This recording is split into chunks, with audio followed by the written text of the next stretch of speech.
খুব সুন্দর আরিফ আঙ্কেলের একটা হিট কাতল। অবশ্য আঙ্কেল নদীতে ধরলে কাতলই ধরে, আর পুকুরের ধরলেও তো কাতল ধরবেই, সেটা নতুন আর কিছু না। খুব সুন্দর মাছটি হিট হয়েছে, আঙ্কেল ধৈর্য সহকারে খেলতেছে।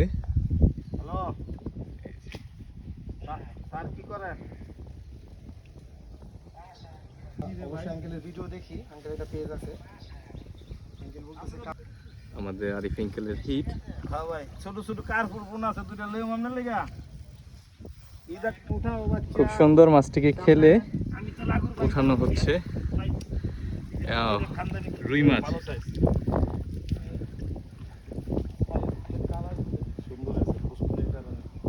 খুব সুন্দর। টেস্টে আসার পর বেশ কিছু হিটই পাই আমরা, এর মধ্যে এটা ছিল রুই মাছের ব্ল্যাক কাপের। আর আরিফ আঙ্কেল নিজে হিট করে নিজেই খেলে উঠালো মাছটাই।